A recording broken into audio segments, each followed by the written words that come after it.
नमस्कार दोस्तों, पॉलिटिक्स में आपका बहुत बहुत स्वागत है। दोस्तों आज के इस क्लास में यूबिट प्लस सी एजीटीए 2024 के लिए यूथ कंपटीशन का प्रैक्टिस सेट 5वां लेकर आया हूं और इसके पहले 4 प्रैक्टिस सेट कंप्लीट करा दिए गए हैं। यदि आपने अभी तक नहीं देखा है तो आपको इसी वीडियो के डिस्क्रिप्शन में प्लेलिस्ट मिल जाएगी, वहां पर जाके आप लोग देख सकते हैं।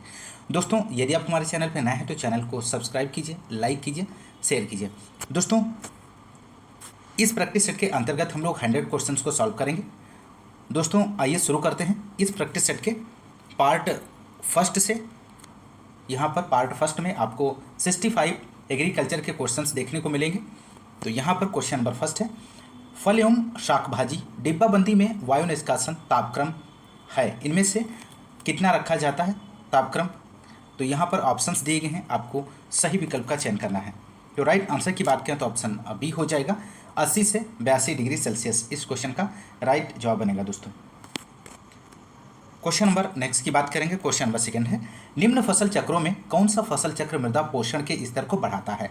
तो यहाँ पर आपको बताना है कौन सा फसल चक्र है जो मृदा पोषण के स्तर को बढ़ाता है।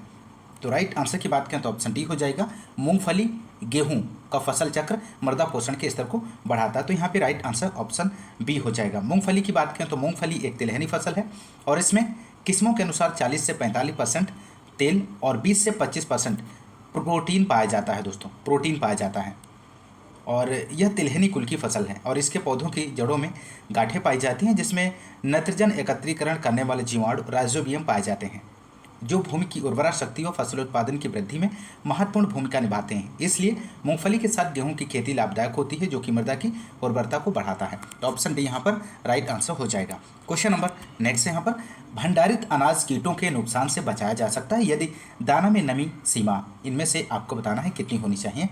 तो राइट आंसर की बात करें तो ऑप्शन ए यहाँ पर राइट जवाब हो जाएगा। दोस्तों भंडारित अनाज को कीटों के नुकसान से बचाया जा सकता है यदि दाना की नमी सीमा 10% से कम रखी जाए। तो ऑप्शन ए यहाँ पर राइट आंसर हो जाएगा। क्वेश्चन नंबर 4 की बात करेंगे, केंद्रीय कीटनाशी प्रयोगशाला किस शहर में स्थित है। तो यहाँ पर दोस्तों आपको बताना है केंद्रीय कीटनाशी प्रयोगशाला किस शहर में स्थित है। तो राइट आंसर आप लोग दीजिए दोस्तों फटाफट। तो राइट आंसर की बात करें तो ऑप्शन बी हो जाएगा, फरीदाबाद।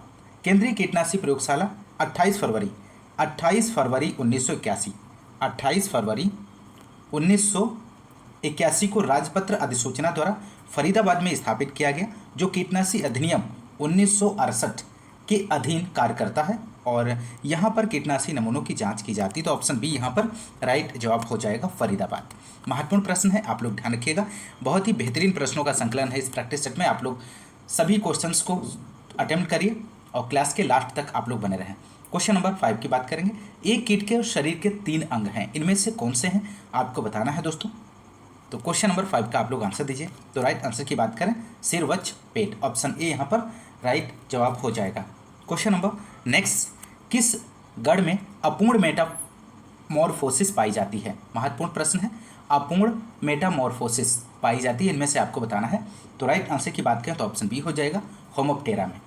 होमोप्टेरा यहाँ पर राइट जवाब हो जाएगा। दोस्तों क्वेश्चन नंबर नेक्स्ट है, जीरो टिल सीड ड्रिल का प्रयोग बोने में होता है। मक्का गेहूं फसल पद्धति में गेहूं बोने के लिए, मूंग गेहूं फसल पद्धति में गेहूं बोने के लिए, धान गेहूं फसल पद्धति में गेहूं बोने के लिए, उपरोक्त सभी फसल पद्धतियों में गेहूं बोने के लिए। तो क्वेश्चन नंबर 7 का आप लोग आंसर दीजिए। तो राइट आंसर हो जाएगा, उपरोक्त सभी फसल पद्धतियों में गेहूं बोने के लिए। क्वेश्चन नंबर नेक्स्ट, यहाँ पर धान के थ्रेसर में गहाई करने वाला ड्रम का प्रकार होता है, किस प्रकार का होता है। खोटी प्रकार का होता है, छड़ प्रकार का होता है, हथौड़ा मिल प्रकार का होता है, इनमें से कोई नहीं। तो क्वेश्चन नंबर 8 का आप लोग आंसर दीजिए। तो राइट आंसर हो जाएगा ऑप्शन बी, छड़ प्रकार का होता है। धान के थ्रेसर में गहाई कराने वाला ड्रम छड़ के प्रकार का होता है, ऑप्शन बी यहाँ पर राइट आंसर हो जाएगा। क्वेश्चन नंबर नेक्स्ट 9 की बात करेंगे, ग्रो आउट टेस्ट। महत्वपूर्ण प्रश्न है, ग्रो आउट टेस्ट किस लिए किया जाता है। बीजों की भौतिक शुद्धता के लिए, बीजों की आनुवांशिक शुद्धता के लिए, बीज अंकुरण प्रतिशत के लिए, बीज की सुडोलता के लिए। तो क्वेश्चन नंबर 9 का आंसर हो जाएगा ऑप्शन बी, बीजों की आनुवांशिक शुद्धता के लिए ग्रो आउट टेस्ट किया जाता है। क्वेश्चन नंबर 10 की बात करेंगे, सबसे महंगे बीज के श्रेणी में इनमें से कौन सा आता है। आधारी आता है, प्रमाणिक आता है, ट्रुथफुल आता है, जनक आता है।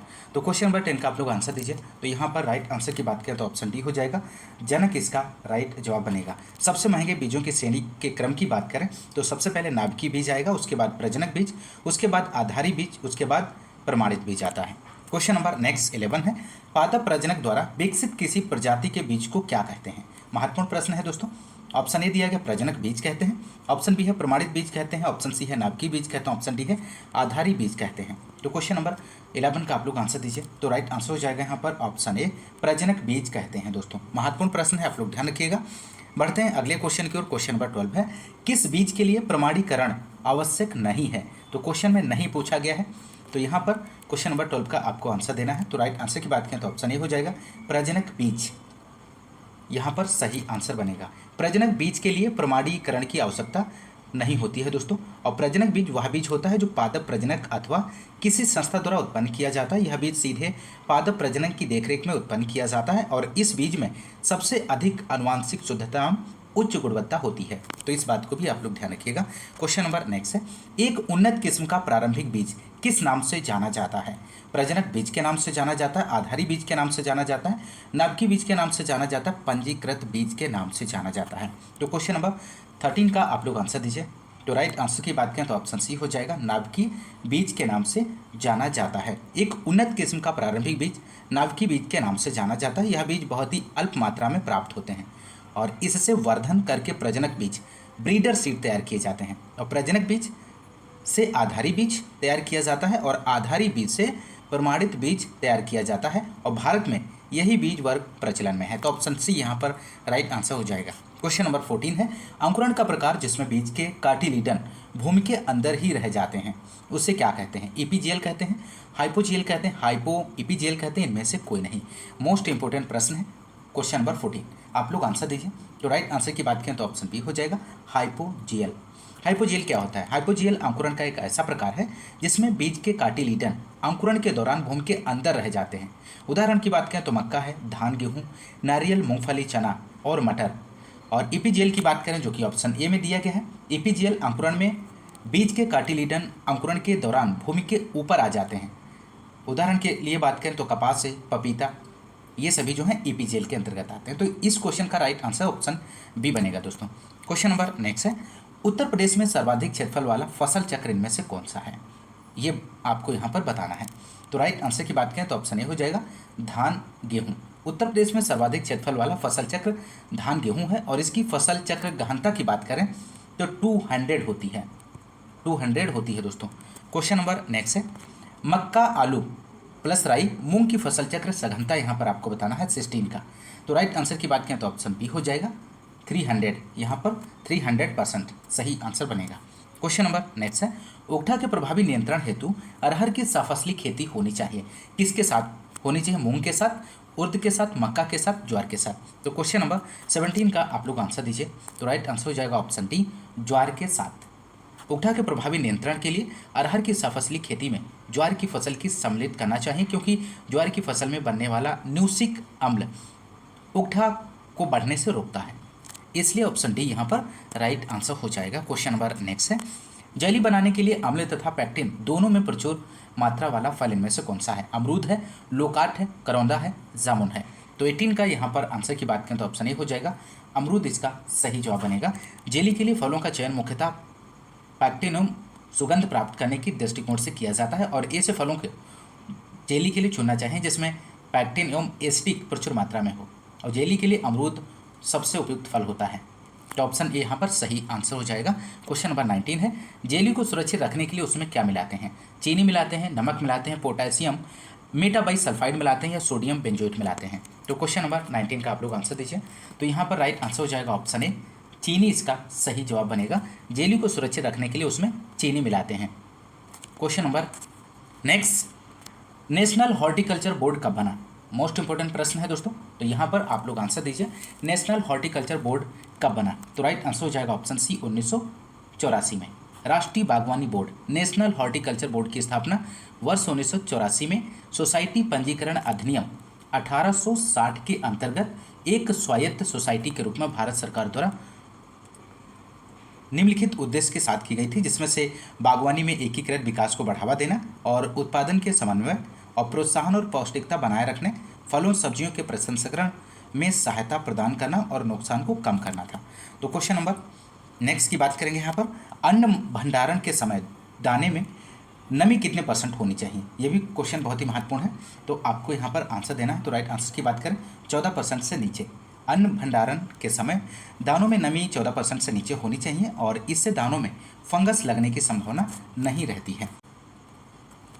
क्वेश्चन नंबर 22 है, मूंगफली का सर्वाधिक उत्पादन करने वाला देश इनमें से कौन सा है। तो यहाँ पर 22 का राइट आंसर हो जाएगा ऑप्शन डी, भारत इसका सही आंसर बनेगा।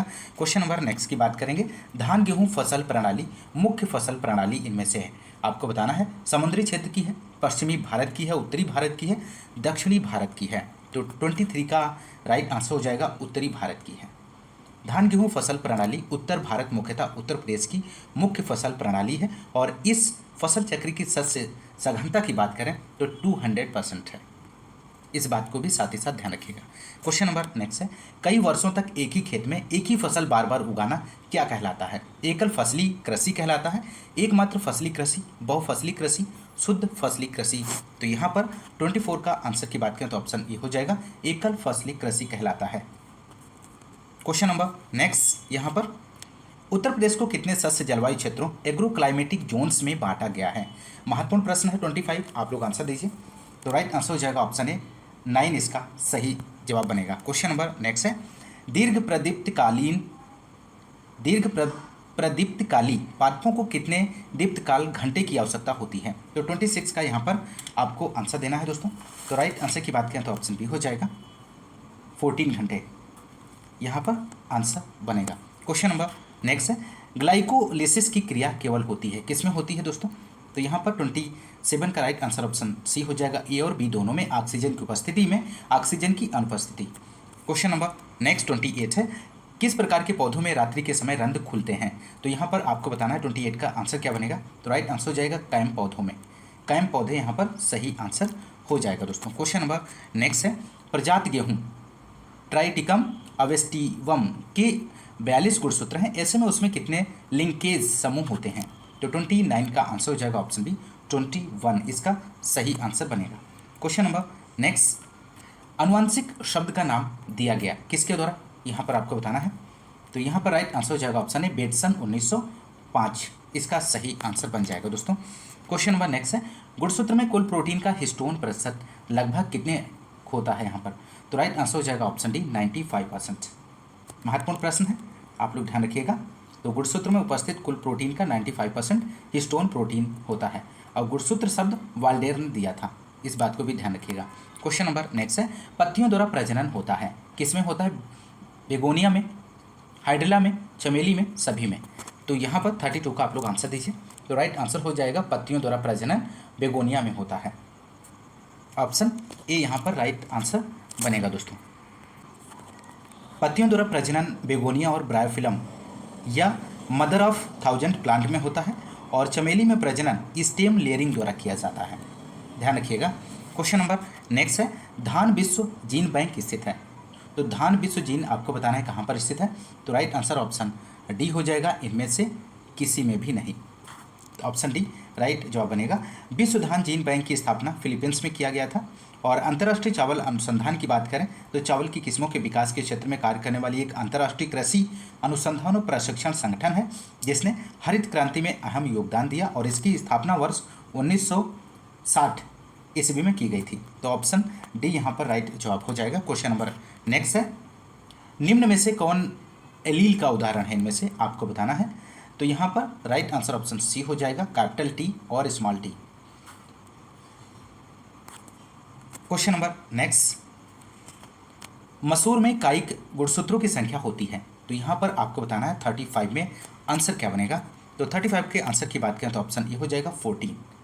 मसूर में कायिक गुणसूत्रों की संख्या 2n बराबर 14, ऑप्शन ए यहाँ पर सही जवाब हो जाएगा। क्वेश्चन नंबर नेक्स्ट, भारतीय जहाज़ों में सिंगल यूज प्लास्टिक पर प्रतिबंध कब लगाया गया। तो यहाँ पर आपको 36 का आंसर देना है। तो राइट आंसर हो जाएगा 2020 में, आप लोग ध्यान रखिएगा, महत्वपूर्ण प्रश्न है। क्वेश्चन नंबर अगला, अम्लीय वर्षा में अपेक्षाकृत अधिक सांद्रता होती है। तो इनमें से ऑप्शंस दिए गए हैं, आपको सही विकल्प का चयन करना है यहाँ पर। तो 37 का राइट आंसर हो जाएगा ऑप्शन ए, इस क्वेश्चन का सही जवाब बनेगा। अम्लीय वर्षा में नाइट्रेट तथा सल्फेट सल्फर आयनों की मात्रा अधिक होती है जो फसलों तथा इमारतों को नुकसान पहुंचाता है और इसका कारण पर्यावरण प्रदूषण है। तो ऑप्शन ए यहाँ पर राइट जवाब हो जाएगा। क्वेश्चन नंबर नेक्स्ट है, भारत में एकीकृत वाटरशेड विकास कार्यक्रम कब से प्रारंभ है? तो भारत में एकीकृत वाटरशेड कार्यक्रम कब से प्रारंभ है? यहाँ पर आपको 38 का आंसर देना है। तो राइट आंसर की बात करें तो ऑप्शन सी हो जाएगा, 2009 से 10 इस क्वेश्चन का सही आंसर बनेगा। क्वेश्चन नंबर नेक्स्ट है, मोल जल निकास किसे कहते हैं? तो मोल जल निकास यहाँ पर आपको बताना है किसे कहते हैं। तो राइट आंसर हो जाएगा नालियों के माध्यम से निकास। क्वेश्चन नंबर नेक्स्ट, मृदा की जलीय चालकता समानुपाती है केशिका रंध्र के अर्धव्यास के, केशिका रंध्रता के, पूर्ण रंध्रता के, जल धारण क्षमता के। तो क्वेश्चन नंबर 40 का आंसर हो जाएगा ऑप्शन बी, केशिका रंध्रता के समानुपाती है। क्वेश्चन नंबर नेक्स्ट 41 है, कौन सी सिंचाई प्रणाली उच्चतम सिंचाई क्षमता उपलब्ध कराने के लिए जाना जाता है? तो यहाँ पर राइट आंसर की बात करें दोस्तों तो ऑप्शन डी हो जाएगा, टपक सिंचाई। टपक विधि यहाँ पर सही आंसर बनेगा दोस्तों। टपक सिंचाई को रिसाव या बूंद बूंद सिंचाई के नाम से भी जाना जाता है और इस विधि में उच्चतम सिंचाई क्षमता होती है और इस विधि का विकास इजराइल में किया गया था। क्वेश्चन नंबर नेक्स्ट 42 है, मिट्टी की जांच मुख्यतः किन समस्याओं के समाधान के लिए किया जाता है? तो यहाँ पर आपको बताना है। तो राइट आंसर की बात करें यहाँ पर 42 का आंसर क्या बनेगा? तो ऑप्शन सी हो जाएगा, ए और बी दोनों के लिए। फसल व फल वृक्षों के पोषक तत्वों की सिफारिश के लिए, अम्लीय व क्षारीय मिट्टी के सुधार के लिए। क्वेश्चन नंबर 43 है, सामान्य कृषि योग्य मृदा की पीएच होती है, इनमें से आपको बताना है। तो राइट आंसर की बात करें तो ऑप्शन बी हो जाएगा, 6.5 से 8 पीएच। ऑप्शन बी यहाँ पर राइट आंसर हो जाएगा। सामान्य कृषि योग्य मृदा का मान की बात करें तो 6.5 से 8.0 तक होने पर कृषि की जा सकती है। तो यहाँ पर ऑप्शन बी सही आंसर हो जाएगा। क्वेश्चन नंबर नेक्स्ट है, मृदा में किस सूक्ष्म जीव की संख्या सर्वाधिक है? महत्वपूर्ण प्रश्न है, तो आप लोग यहाँ पर 44 का आंसर दीजिए। तो राइट आंसर हो जाएगा बैक्टीरिया। मृदा में पाए जाने वाले सूक्ष्म जीवों के कुल संख्या की दृष्टि से सर्वाधिक संख्या जीवाणुओं बैक्टीरिया की होती है, जो कि ऑप्शन बी यहाँ पर सही आंसर हो जाएगा। क्वेश्चन नंबर नेक्स्ट, हरी खाद विस्थापित कर सकता है 60 किलोग्राम नाइट्रोजन प्रति हेक्टेयर, 100 किलोग्राम नाइट्रोजन प्रति हेक्टेयर, 150 किलोग्राम नाइट्रोजन प्रति हेक्टेयर, 200 किलोग्राम नाइट्रोजन प्रति हेक्टेयर। तो 45 का आंसर हो जाएगा ऑप्शन ए, 60 किलोग्राम नाइट्रोजन प्रति हेक्टेयर। क्वेश्चन नंबर नेक्स्ट 46, अधिकतम कुल उर्वरकों की खपत किस राज्य में होती है? तो 46 का आप लोग आंसर दीजिए। तो यहाँ पर राइट आंसर की बात करें तो ऑप्शन ए हो जाएगा, उत्तर प्रदेश। अधिकतम कुल उर्वरकों की खपत उत्तर प्रदेश राज्य में होती है, लेकिन प्रति हेक्टेयर अधिकतम खपत की बात करें तो पंजाब राज्य में होती है। इस बात को भी ध्यान रखिएगा। क्वेश्चन नंबर नेक्स्ट है, मृदा यूरिया के अपघटन से मिलता है। तो मृदा यूरिया के अपघटन से क्या मिलता है? यूरिक अम्ल मिलता है, अमोनियम बाइकार्बोनेट मिलता है, अमोनियम कार्बोनेट, एमाइड्रस मिलता है। तो यहाँ पर 47 का राइट आंसर की बात करें तो अमोनियम कार्बोनेट मिलता है दोस्तों। क्वेश्चन नंबर नेक्स्ट 48 है, मिट्टी में कैल्शियम की अधिक उपलब्धता पैदा हो करती है, नाइट्रोजन की कमी, फास्फोरस की कमी, पोटेशियम की कमी, उपरोक्त सभी की कमी। तो 48 का आप लोग आंसर दीजिए दोस्तों। तो यहाँ पे राइट आंसर की बात करेंगे तो ऑप्शन बी हो जाएगा, फास्फोरस की कमी। क्वेश्चन नंबर नेक्स्ट 49 है, यहाँ पर मृदा का गहरा रंग का लक्षण इनमें से आपको बताना है। तो 49 का आंसर हो जाएगा ऑप्शन ए, इसके अधिक उत्पादन का।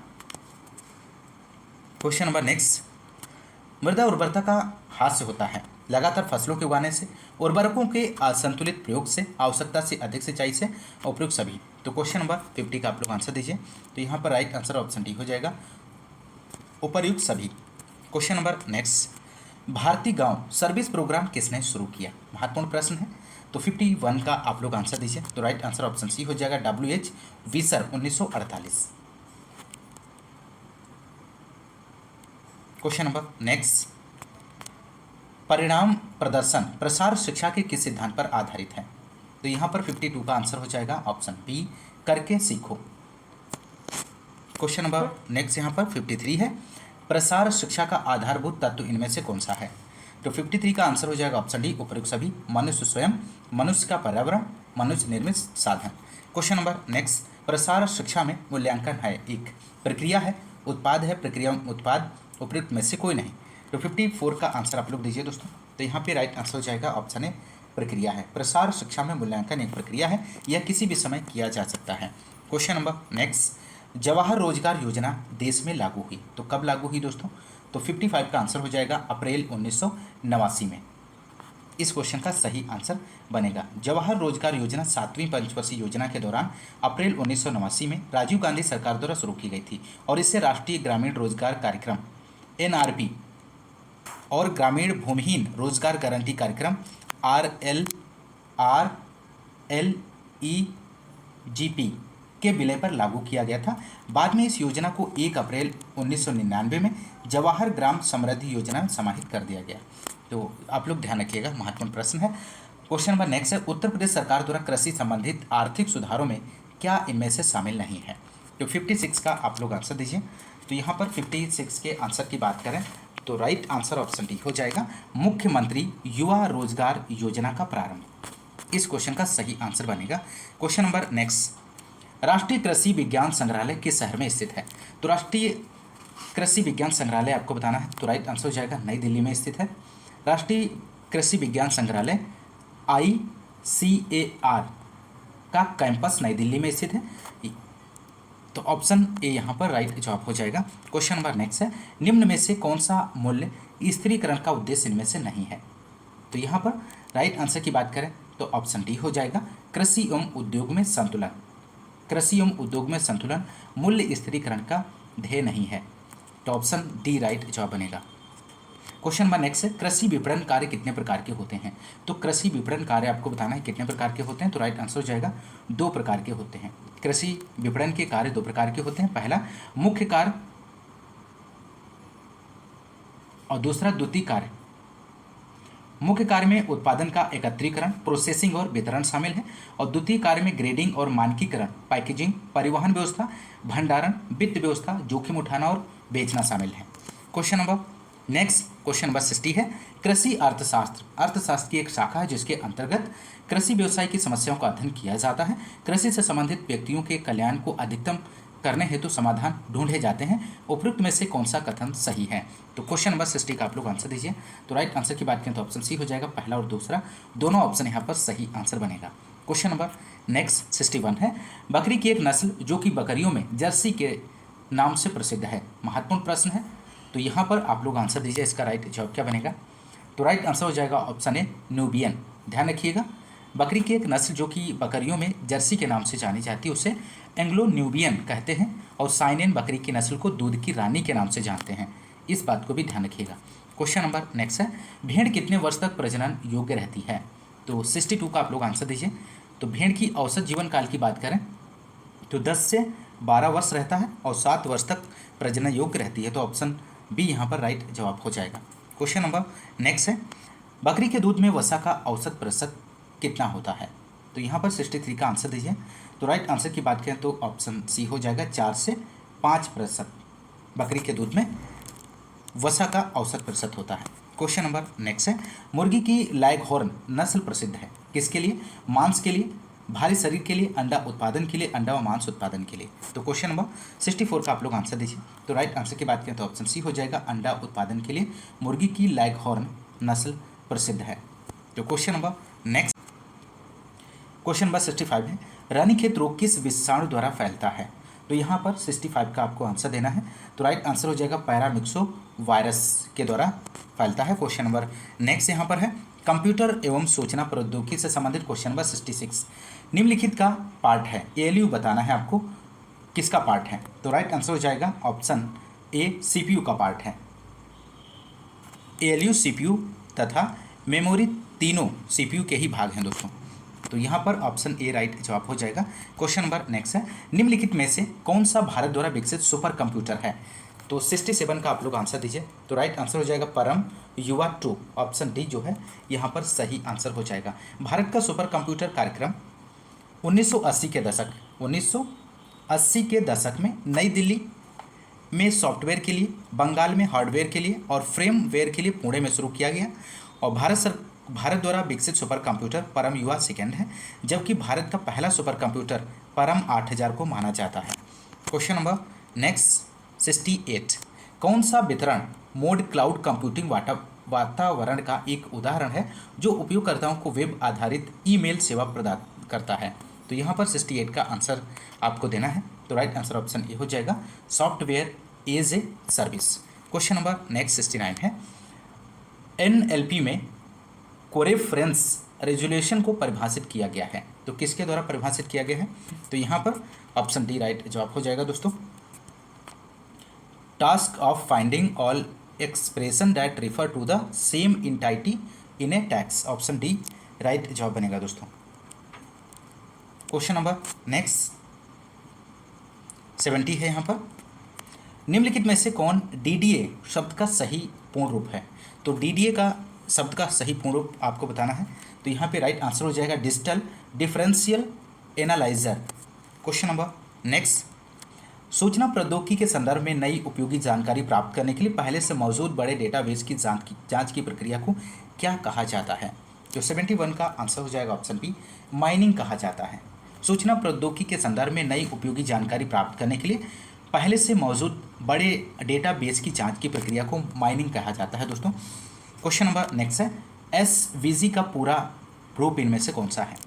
तो 72 का आंसर हो जाएगा ऑप्शन डी, इसके label vector graphics. Question number next है यहाँ पर 73, नेटवर्किंग सिस्टम में डीएचसीपी का पूरा नाम क्या है? तो डीएचसीपी का आपको पूरा नाम बताना है। तो यहाँ पर ऑप्शन सी हो जाएगा dynamic host configuration protocol. Question number next 74 है, माइक्रोसॉफ्ट वर्ड 2016 में किस प्रकार के मोड का अंग्रेजी भाषा टेस्ट एडिटिंग करने के लिए उपयोग किया जाता है, जिसमें नए अक्षरों को टाइप करने पर वह किसी मौजूदा वर्ण कैरेक्टर को इंसर्ट पॉइंट के दाईं ओर रिप्लेस कर देता है? तो 74 का आप लोग यहाँ पर आंसर दीजिए। तो राइट आंसर हो जाएगा option D, over type mode, इस क्वेश्चन का सही आंसर बनेगा। क्वेश्चन नंबर नेक्स्ट 75 है, माइक्रोसॉफ्ट वर्ड 2016 में पैराग्राफ फॉर्मेटिंग हटाने के लिए कौन सी शॉर्ट कुंजी दबानी होगी? तो 75 का आप लोग आंसर दीजिए। तो राइट आंसर ऑप्शन डी हो जाएगा Ctrl+Q। क्वेश्चन नंबर नेक्स्ट है, वर्ड में डिफ़ॉल्ट जूम का स्तर कितने पर सेट रहता है? महत्वपूर्ण प्रश्न है। तो राइट आंसर ऑप्शन सी हो जाएगा 100%। एमएस वर्ड में डिफ़ॉल्ट जूम का स्तर 100% होता है, आवश्यकता अनुसार इसे बदला जा सकता है। क्वेश्चन नंबर नेक्स्ट, इनमें से कौन सा संग्रह प्रारूप नहीं है? तो संग्रह प्रारूप इनमें से कौन सा नहीं है? तो राइट हो जाएगा .xlsx। तो ऑप्शन सी यहाँ पर सही आंसर बनेगा। क्वेश्चन नंबर नेक्स्ट है, वीडियो चैट या वीडियो कॉन्फ्रेंसिंग में उपयोग होने वाला छोटा डिजिटल कैमरा निम्न में से कौन सा है? तो 78 का आंसर हो जाएगा ऑप्शन सी, वेब कैमरा, इसका सही आंसर बनेगा। वीडियो चैट या वीडियो कॉन्फ्रेंसिंग में उपयोग होने वाले छोटे डिजिटल कैमरों को वेब कैमरा कहते हैं। क्वेश्चन नंबर नेक्स्ट 79 है, इंटरनेट की शुरुआत किसके रूप में की गई थी? तो यहाँ पर आपको 79 का आंसर देना है, बहुत ही महत्वपूर्ण प्रश्न है। तो राइट आंसर ऑप्शन बी हो जाएगा, अमेरिका सुरक्षा बलों के नेटवर्क के रूप में की गई थी। क्वेश्चन नंबर नेक्स्ट, यहाँ पर आपको फिल करना है, उपयोगकर्ता और हार्डवेयर के बीच एक इंटरफेस है, memory, operating system, screen, command. तो 80 का आप लोग आंसर दीजिए। तो राइट आंसर ऑप्शन बी हो जाएगा ऑपरेटिंग सिस्टम, इस क्वेश्चन का सही जवाब बनेगा। ऑपरेटिंग सिस्टम सॉफ्टवेयर का उदाहरण है। Question number next, Uttar Pradesh सामान्य जानकारी से संबंधित क्वेश्चन नंबर 81 को देखेंगे। क्वेश्चन नंबर 81 है, प्रशासनिक सुविधा के लिए उत्तर प्रदेश में कितने शहरी निकाय हैं?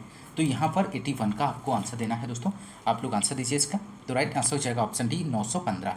उत्तर प्रदेश में प्रशासनिक सुविधा की दृष्टि से 18 मंडल, 4 संभाग, 75 जिले, 915 नगरीय निकाय हैं और 825 विकासखंड एवं 8135 न्याय पंचायतें हैं। तो यहाँ पर राइट आंसर ऑप्शन डी हो जाएगा। क्वेश्चन नंबर नेक्स्ट है, उत्तर प्रदेश के निम्नलिखित जिलों में से किसमें जनगणना 2011 के अनुसार निम्नतम साक्षरता अंकित की गई है? तो 82 का आपको आंसर देना है। तो राइट आंसर की बात करें तो ऑप्शन डी हो जाएगा श्रावस्ती। वर्ष 2011 की जनगणना के अनुसार उत्तर प्रदेश के न्यूनतम साक्षरता वाले 3 जिले हैं, जिनमें से पहला श्रावस्ती और उसके बाद बहराइच और उसके बाद बलरामपुर है। क्वेश्चन नंबर नेक्स्ट 83, भारत की जनगणना 2011 के अनुसार उत्तर प्रदेश के निम्नलिखित शहरों में से कौन सा शहर मिलियन शहर नहीं है? तो मिलियन शहर इनमें से कौन सा नहीं है? तो राइट आंसर ऑप्शन डी हो जाएगा मुरादाबाद, इस क्वेश्चन का सही आंसर बनेगा दोस्तों। क्वेश्चन नंबर नेक्स्ट 84 है, कल्प योजना संबंधित है। तो कल्प योजना आपको बताना है किससे संबंधित है? प्राथमिक शिक्षा से, माध्यमिक शिक्षा से, उच्च शिक्षा और प्राविधिक शिक्षा। तो यहाँ पर आपको आंसर देना है 84 का।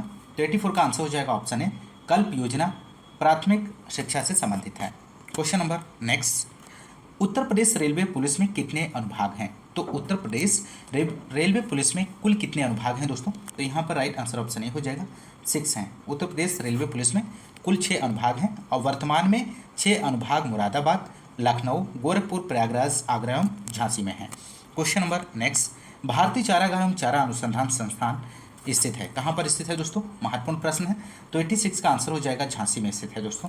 क्वेश्चन नंबर नेक्स्ट है, उत्तर प्रदेश की कौन सी निम्नलिखित जनजाति दीपावली को शोक के रूप में मनाती है? ये भी क्वेश्चन बहुत ही महत्वपूर्ण है। तो राइट आंसर हो जाएगा थारू जनजाति। क्वेश्चन नंबर नेक्स्ट 88, उर्दू शायरी में फिराक गोरखपुरी के नाम से कौन प्रसिद्ध है? तो फिराक गोरखपुरी के नाम से इनमें से कौन प्रसिद्ध है? तो राइट आंसर यहाँ पर आपको देना है 88 का। तो 88 का राइट जवाब बनेगा रघुपति सहाय। क्वेश्चन नंबर नेक्स्ट, उत्तर मध्य क्षेत्र सांस्कृतिक केंद्र निम्नलिखित में से किस स्थान पर अवस्थित है? तो 89 का आप लोग आंसर दीजिए।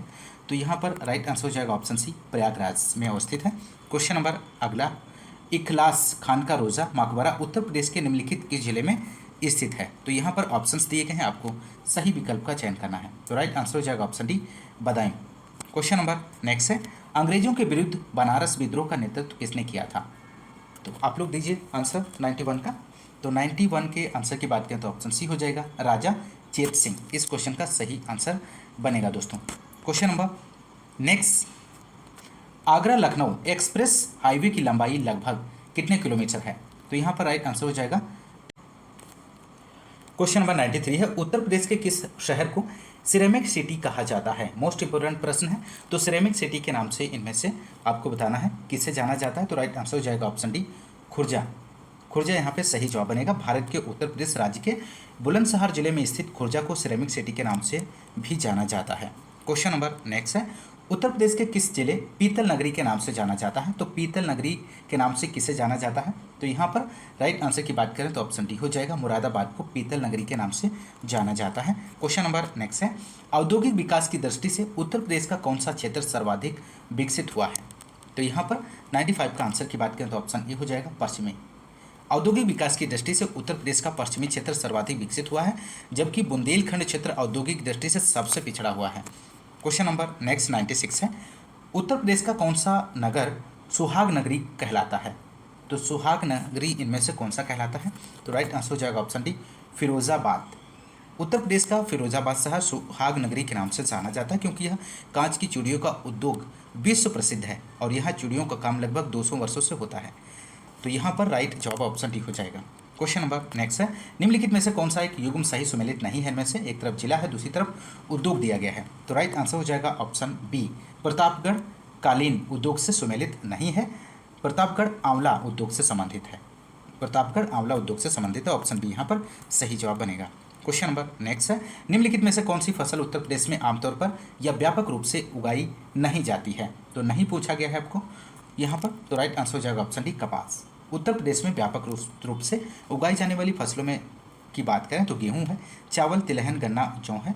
कपास उत्तर प्रदेश में नहीं उगाया जाता है, यहाँ की मिट्टी कपास की खेती के लिए उपयुक्त नहीं है। कपास का उत्पादन प्रमुख रूप से गुजरात, महाराष्ट्र में किया जाता है दोस्तों, और इसके लिए काली मिट्टी सबसे उपयुक्त होती है। काली मिट्टी को उत्तर प्रदेश में करेल मिट्टी के नाम से भी जाना जाता है। तो इस बात को भी आप लोग ध्यान रखिएगा, बहुत ही महत्वपूर्ण जानकारी। क्वेश्चन नंबर 99 है, उत्तर प्रदेश में प्रमुख रबी फसलें कौन सी हैं इनमें से? तो आपको बताना है 99 का आंसर।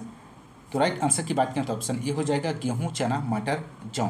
रबी फसलों की बुआई की बात करें तो अक्टूबर नवंबर माह में की जाती है और इन फसलों की कटाई मार्च अप्रैल तक कर ली जाती है। उत्तर प्रदेश की प्रमुख रबी फसलें गेहूं, जौ, चना, मटर, अलसी, सरसों इसके अंतर्गत फसलें आती हैं। Question number next, Uttar Pradesh की प्रमुख वाणिज्यिक उपज यहाँ पर आपको बताना है। उत्तर प्रदेश की प्रमुख वाणिज्यिक उपज इनमें से ऑप्शन ए है जूट है, गन्ना है, कपास है, तिलहन है। तो क्वेश्चन नंबर 100 का आंसर हो जाएगा ऑप्शन बी, गन्ना। उत्तर प्रदेश की प्रमुख वाणिज्यिक फसल गन्ना है और प्रदेश के कुल कृषि योग्य क्षेत्र के लगभग 13% भाग में गन्ने की खेती की जाती है। तो यहाँ पर राइट आंसर ऑप्शन बी हो जाएगा। तो दोस्तों ये रहे 100 क्वेश्चंस को आपने इस क्लास में सॉल्व किया। दोस्तों यदि आपको क्लास पसंद आ रही तो क्लास को ज़्यादा से ज़्यादा लाइक और शेयर करना मत भूलिएगा। दोस्तों इसी तरह आप लोग सपोर्ट बनाए रखें और आज की इस क्लास में बस इतना ही। नेक्स्ट क्लास में मिलते हैं नेक्स्ट प्रैक्टिस सेट के साथ। तब तक के लिए नमस्कार, जय हिंद, धन्यवाद।